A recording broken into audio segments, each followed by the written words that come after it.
planet Arrakis is so beautiful when the sun is low, rolling over the sands. You can see spice in the air. Every so often, a film comes around and submits itself in the conversation as not just one of the best films of that particular year, but some may label it as a modern classic. It leaves such a lasting impact on you that years from now, you'll remember exactly where you were when you first saw it. Today, I'm here to share with you all my thoughts on my most anticipated film for the past 2 years, and the question being, is it better than the first? Is it worth checking out in theaters? And is it considered to be one of the best sci-fi films of all time? We'll be discussing that and much more in today's spoiler-free review of Dune Part 2.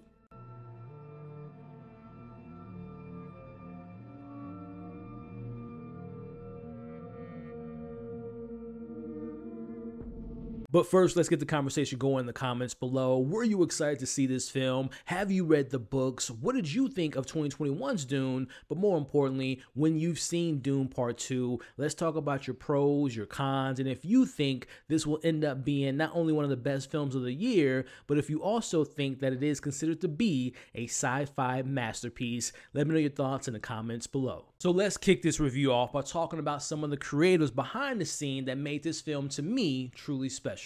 Starting with my favorite working director, and that's Denis Villeneuve, who has been on one of the best runs of any director in recent memory. Just look at this lineup for the past decade, and I think Denis takes all of those tools and skills from his previous projects, including 2021's Dune, and applies it to this film, which I can confidently say is his best film to date. His craftsmanship and creativity is fully realized, and I've seen him talk about how the source material is so important and what it means to him, and him having the dream to truly adapt Frank Herbert's masterwork, and I think he completely sticks the landing. Denis accomplishes the impossible by allowing his vision for this story and his characters to come to life by creating this very unforgettable, awe-inspiring experience that you have to see to believe. Again, as a fan of Denis' work, I'm so proud of what he was able to accomplish with this movie, but given just as much praise to the other people behind the scene, from his co-writer, the hair and makeup team, the visual effects artists, the set designers, and everyone behind the scenes did such a great job in helping making this world feel real and immersive,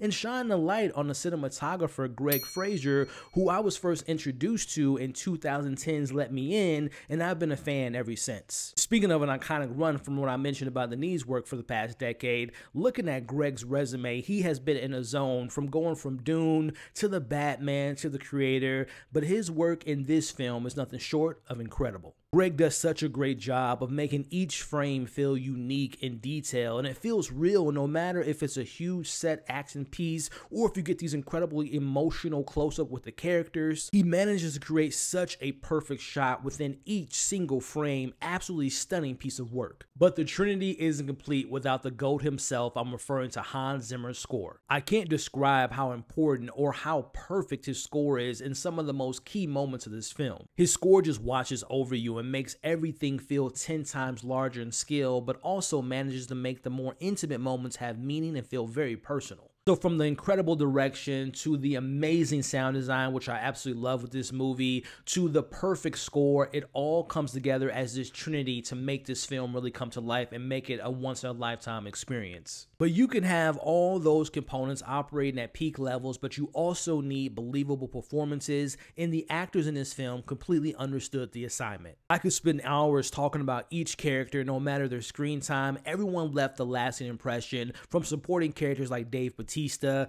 Josh Brolin, Javier Bardem. I mean, even the background actors, you name it, everyone that was on screen was just so great. But I do have my personal standouts in this film that I want to highlight, starting off with one of my favorite actors, and that is Rebecca Ferguson, back again as Lady Jessica, who's on a whole nother level in this movie. Her journey to complete her duties as a Bene Gesserit is very important to the story. Her task to complete the prophecy and the pressure she puts on her son Paul, and him having to fulfill his destiny, and what she does throughout this film can be very powerful, but also extremely scary at points.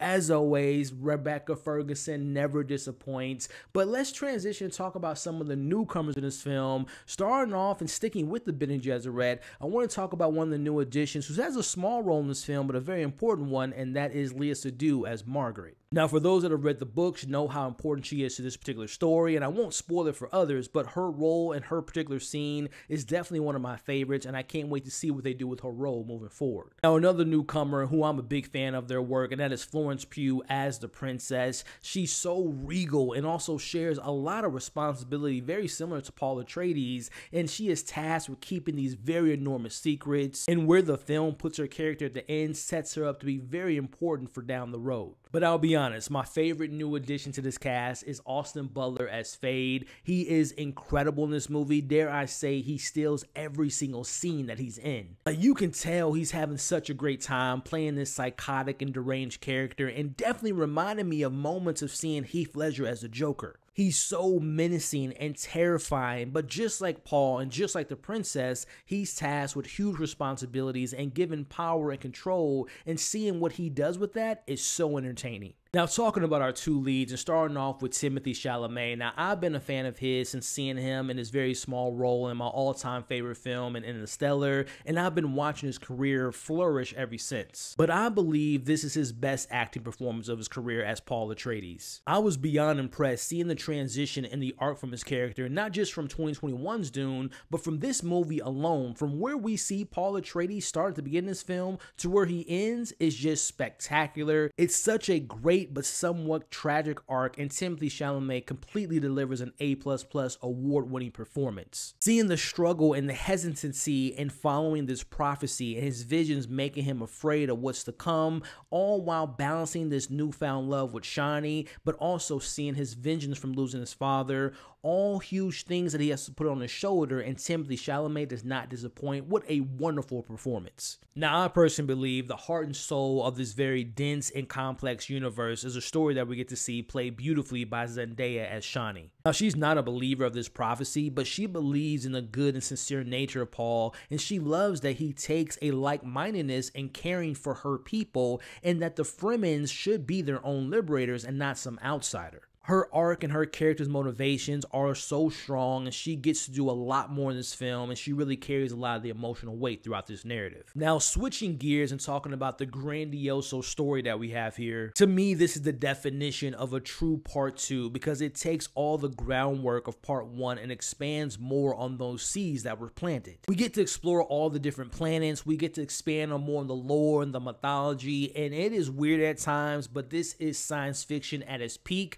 and I absolutely loved it. Now, at its core, it's simply a continuation of Paul's journey as he's united with Chani and the Fremen, as he seeks revenge against those who destroyed his family, but it's so much more than that. As this film dives into the world and we see more of the Fremen's perspective and the different types of beliefs that they have. We see the story tackling what it means to have power and gaining power, and the influences ones can have on spreading propaganda, and how belief systems can create false hope and or change inner strength in a society, and so much about going down a path made for you versus creating your own. There's a lot that this film is tackling, but not once did I feel like it was forced or underwhelming or underdeveloped. Now, pairing that with the idea of a film with this scope, focusing on the themes of religion and politics, and it has its deeper meanings for those topics, and it is just so mind-blowing that we get to see these topics in such a big film like this, because it's very rare that we see a big blockbuster science fiction film having those type of allegories and themes that are just so prominent within this narrative. Now, I'm not sponsored by IMAX, hopefully one day, but if you get the opportunity to see this in the biggest and best screen possible, you definitely want to do that. Because there are moments in this film that are truly breathtaking and truly defines what it means to see a movie in theaters. Without giving too much away, seeing some of the action set pieces in IMAX was truly remarkable, and the experience is something that I'll never forget. Sharing one of those moments without spoiling it, because it is in the marketing and the trailers,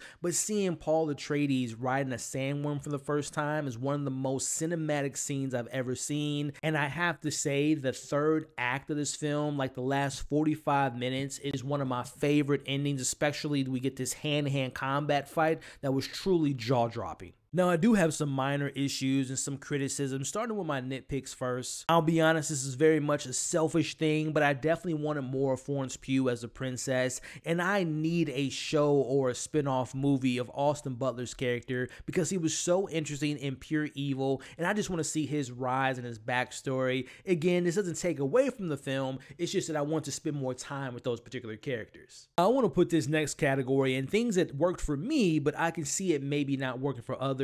One being the complexity of the story, but also how much it leans into the religious elements. And again, I love these moments, and I also love the end of this film. But taking myself out of the equation, I can see some people out there having a similar feeling, how part 1 ends in a very critical part. Part 2 has more of a completion to its story, but it definitely ends at a part where you're like, oh, I want to see what happens next. But then it ends leading to hopefully a doomed Messiah. But again, I love the ending. I loved how complex, how dense, and also just how much they lean into religious elements within this narrative. But again, taking myself out of that, I can see how some people might have some issues with those moments. But getting to my issues or things that I wish were expanded upon a little bit more, one being the very important relationship between Chani and Paul. I feel like we needed more scenes, maybe 10 more minutes to really establish their deep connection and bond, to really make some of those things towards the end of this movie really hit me in that emotional shift in their relationship. Another thing that comes to mind is I love that we're getting a Bene Gesserit show, but I wish this film would have shown more of how their powers and where they stem from, but also showing us from the perspective of what happens in the first one, which is showing that their powers don't always work. I really wish we would have got more of that in this film because we get to see more of the experienced sisterhood in action, especially when they're using their voice.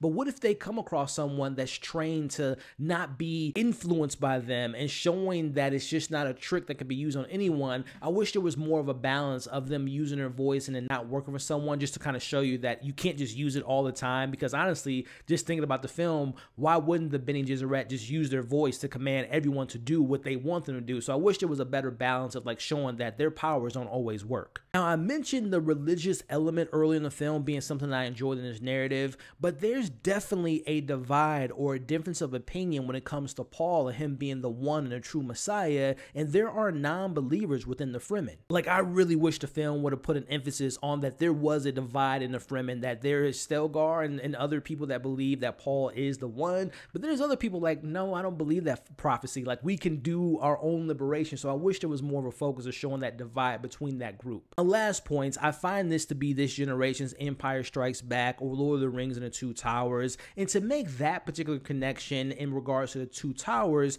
and remembering that incredible battle at Helm's Deep, this movie Dune 2 has a very large battle sequence, and I wanted more of the actual battle, more hand-in-hand combat, more on the ground level to really make you feel the stakes within this big war. Now, speaking of the war, or at least the person that started this war, let's talk about the Emperor played by Christopher Walken. Now, first, before I say this, I enjoyed the performance, but I do wish that Christopher Walken, or at least his portrayal, was more of like a regalness and more of this bigger than life type of persona, because what we see him dealing with in this film is he's mostly depressed. You see the pressure that he carries on him on the decisions made from part 1, but I just wish that we would have saw him more of a ruler and seeing that presence, being more powerful. I just wish there was a different portrayal where like, no, this is the Emperor, you should be afraid of him, versus the kind of more reserved type of performance we get from Christopher Walken. I wish it was, like I said, a bigger than life, where when he's in a room, you feel that the Emperor's in a room. I didn't really get that from Christopher Walken's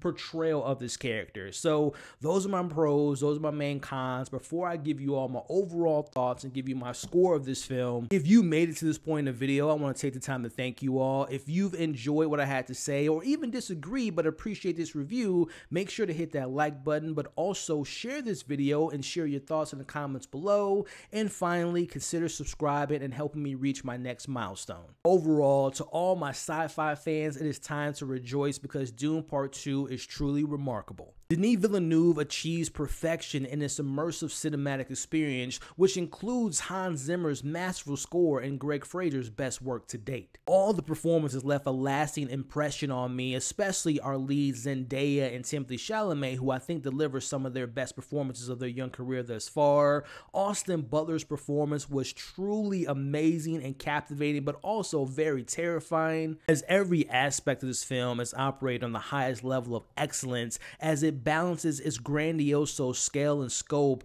and has one of the best third acts of a film that I've seen in recent memory, all while simultaneously building the outstanding character development. To me, this is a genuine sci-fi masterpiece that requires to be seen on the largest and best screen possible. I'm gonna give Dune Part 2 a 5 out of 5. And even though I have my cons or want a little bit more of certain elements, this doesn't take away from this experience. It's rare, but I was watching this movie and I just knew I was watching something special. I knew I was watching what I consider to be a modern classic. And if you can't tell, I highly recommend you all check out this movie. Again, if possible, on the biggest screen possible.